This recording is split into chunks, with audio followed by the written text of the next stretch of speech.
আসসালামু আলাইকুম সবাইকে। কেমন আছেন সবাই?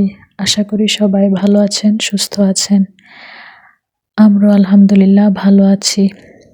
ভালো আছি বলতে ভালো আছি ঠিকই, কিন্তু মনটা একেবারেই খারাপ।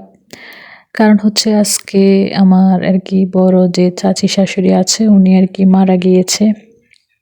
তো সকাল, সকাল আরকি উঠেছিল নাকি আরকি, যেটা আরকি শুনলাম সবার কাছে। তো উনি যেহেতু একা থাকে, তো ঘরের দরজা ভেঙে কিন্তু তারপর আরকি লাশ আরকি বের করা হয়েছিল। তো সবাই উনার জন্য দোয়া করবেন, আল্লাহ যাতে উনাকে জান্নাতবাসী করে। অনেক ভালো মানুষ ছিল। আর একটু বয়স হয়েছিল, তো সবাই কিন্তু একটা জিনিস নিয়ে মন খারাপ করেছিল যে এত নাতি-নাতনি বা এত মানুষ পুরো আরকি বাড়ি ভরা আরকি মানুষ ওনাদের। তো আমরা যেহেতু এক বাড়িতে থাকি, ওনারা হচ্ছে আলাদা একটা বাড়িতে থাকে আরকি। তো উনি কিন্তু রুমে একাই ছিল, যে সাথে ঘুমানোর মতো একটা মানুষও কিন্তু ছিল না।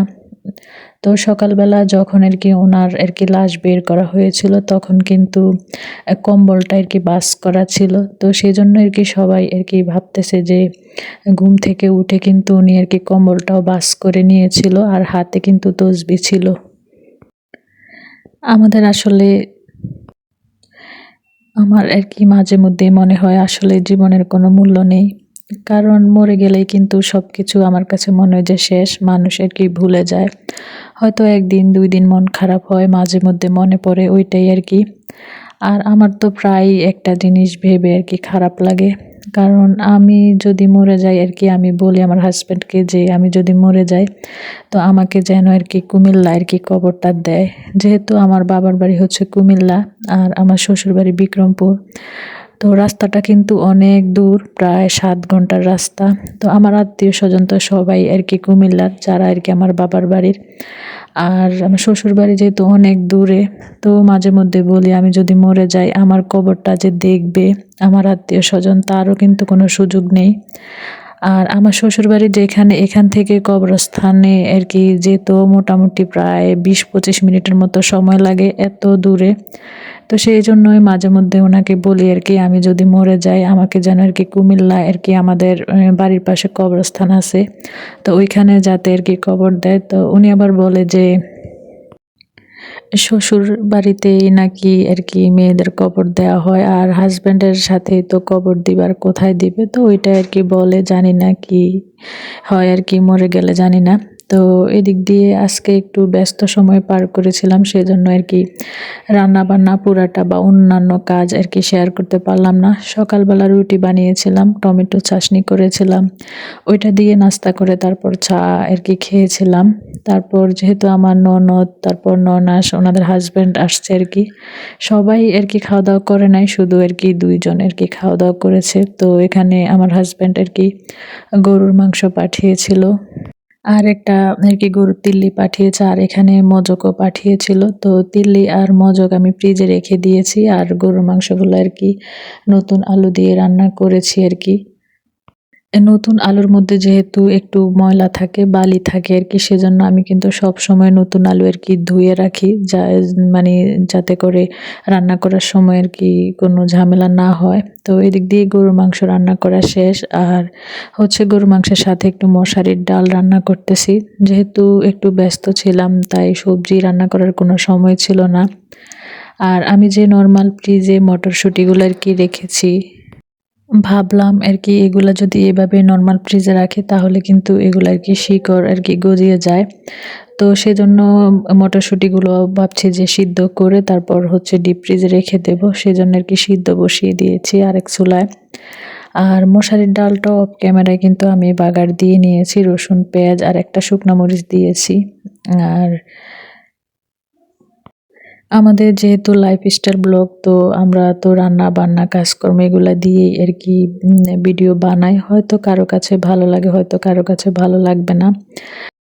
তো যাদের কাছে ভালো লাগবে, তো তাদেরকেই বলতেছি, যদি আপনাদের কাছে আমার আজকের ভিডিওটা ভালো লেগে থাকে, প্লিজ একটা লাইক দিবেন।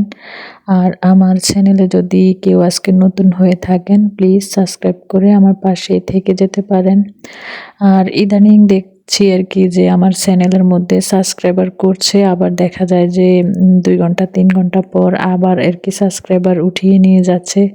তো এটা কেন হয় আসলে জানি না। আর আমার যেহেতু নতুন চ্যানেল, আমি তো আসলে এসব ব্যাপারে বেশি একটা জানি না। যাই হোক, ওই ব্যাপারে আর না বলি। এদিক দিয়ে হচ্ছে তো সবাই আর কি খেতে বসছিল, আমি এদিক দিয়ে তাদেরকে আর কি খাবারটা দিলাম, সাথে কিন্তু আমিও আর কি খেয়ে নিয়েছিলাম। অনেক খিদা লেগেছিল, কারণ সকালবেলা তাড়াহুড়ার জন্য মাত্র আর কি একটা রুটি খেয়েছিলাম আর একটু চা খেয়েছিলাম। আর এদিক দিয়ে মটরশুঁটিগুলা কিন্তু সিদ্ধ করে নিয়েছি, এখন হচ্ছে ওই বয়ামের মধ্যে রেখে আমি আর কি ডিপ ফ্রিজে রেখে দেব। তো আমার যে চাচি শাশুড়িটা আর কি মারা গেছে, তো ওনাকে কিন্তু আমি আম্মা ডাকতাম। তো আল্লাহ আর কি ইচ্ছে দেখেন, উনি কিন্তু সব সময় চাইতো যাতে উনি শুক্রবারে আর কি মারা যায়। সব সময় বলতো যে আল্লাহ, আমি যাতে শুক্রবারে আর কি যাতে উনি মারা যায় আর কি, ওইটাই আল্লাহর কাছে আর কি চাইতো। তো আল্লাহ দেখেন উনার ইচ্ছেটা কিন্তু পূরণ করেছে। তো আজকে কিন্তু শুক্রবার, আর উনি কিন্তু আজকেই কিন্তু মারা গিয়েছে। তো আল্লাহ যে কাকে ভালোবাসে, কাকে ঘৃণা করে, কার ইচ্ছে কখন পূরণ করে কেউই কিন্তু বলতে পারে না। আর এদিক দিয়ে গতকাল যে আর কি রান্নাঘরের আমি বক্স বাটিগুলা যা আছে আর কি, যেহেতু সামনে রোজার বাজার করা হবে, তো ওইগুলো কিন্তু রিফিল করতে এগুলার প্রয়োজন হবে। তাই যেগুলো আর কি খালি হয় আমি কিন্তু সাথে সাথে আর কি ধুয়ে নেই। তো এদিক দিয়ে সবগুলাই আর কি এখন হচ্ছে গুছিয়ে রেখে দেব, যখন আর কি বাজার করা হবে তখন তো রিফিল করার কাজে আর কি লাগবে। এদিক দিয়ে বিকালবেলা হচ্ছে 2-3টা আর কি ঝাড়ু বানিয়েছিলাম, কারণ ঝাড়ুর দরকার হয়েছে আর কি, ঝাড়ু শেষ হয়ে গেছে। আর আমরা যেহেতু গ্রামে থাকি, আমাদের কিন্তু উঠান ঝাড়ু দিতে, তারপর আশপাশ ঝাড়ু দিতে কিন্তু ঝাড়ুর প্রয়োজন পড়ে, সেজন্য আর কি 3টা ঝাড়ু আর কি বানিয়েছি। তো সবার কাছে আবারও দোয়া চেয়ে নিচ্ছি, আমার চাচি শাশুড়ির জন্য সবাই দোয়া করবেন। আজকে ভিডিওটা আর বেশি বড় করব না। সবাই ভালো থাকবেন, সুস্থ থাকবেন। আজকে পর্যন্তই। আল্লাহ হাফেজ।